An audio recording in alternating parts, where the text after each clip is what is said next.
ইউরোপে নিরাপত্তা উদ্বেগ বৃদ্ধি পাওয়ায় ন্যাটোর লক্ষ্য পূরণের উদ্দেশ্যে পুরুষের পাশাপাশি নারীদেরও সেনা প্রশিক্ষণ বাধ্যতামূলক করছে ডেনমার্ক। 2026 সাল থেকে 18 বছর পূর্ণ হলেই নারীদেরও নিতে হবে সামরিক প্রশিক্ষণ। নিজেদের অস্তিত্ব রক্ষার সরকারের এমন পদক্ষেপকে স্বাগত জানিয়েছে দেশটির নাগরিকরা। বান্ডেল থাকলে প্রতি সেনমানিতে টাকা বাঁচবে। বিকাশ সেনমানি বান্ডেল কিনে জিতুন প্রতি লেনদেনে। ভাইকিংদের রাজ্য হিসেবে খ্যাত ডেনমার্ক নিজেদের প্রতিরক্ষা বাজেট বৃদ্ধির ঘোষণা দিয়েছে। আগামী 5 বছরে প্রতিরক্ষা বাজেট $5.9 বিলিয়ন বৃদ্ধি করবে দেশটি। ইউরোপে নিরাপত্তা উদ্বেগ বাড়ার কারণে নিজেদের সেনাবাহিনী নতুন করে সাজাচ্ছে কোপেনহেগেন।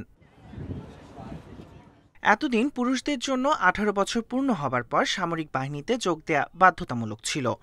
এখন এই নিয়মের অন্তর্ভুক্ত হচ্ছেন নারীরাও।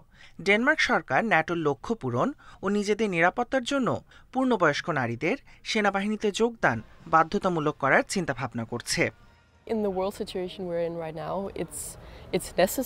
আমি মনে করি এমন পদক্ষেপ আমাদের সেনাবাহিনীর জন্য খুব প্রয়োজন ছিল। শুধুমাত্র সেনাবাহিনীতে নিয়োগ ছাড়াও অন্যান্য যে কোনো কাজ নারী পুরুষ একত্রে করলে সেটি আরও গতিশীল হয়। রয়্যাল ডেনিশ আর্মি হিসেবে পরিচিত ডেনমার্কের সেনাবাহিনী প্রতি বছরই সৈন্য নিয়োগ করে। পর্যাপ্ত স্বেচ্ছাসেবক না থাকার কারণে ঘাটতি পূরণের জন্য বর্তমান সকল সদস্য উপযুক্ত কিনা তা পর্যবেক্ষণ করছে ডেনমার্ক সরকার। নিজেদের ঘাটতি পূরণ ও সামরিক সক্ষমতা বৃদ্ধির জন্য 2026 সালের মধ্যে নারীদের সেনা প্রশিক্ষণের ওপরও নজর দেওয়া হচ্ছে। আমি নারীদের সেনাবাহিনীতে যোগ দেওয়ার পক্ষে।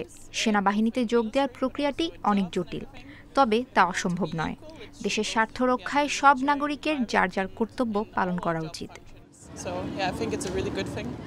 বর্তমানে তরুণদের জন্য 4 মাস সামরিক প্রশিক্ষণ বাধ্যতামূলক থাকলেও 2026 ফেব্রুয়ারি থেকে তা 11 মাস করা হবে।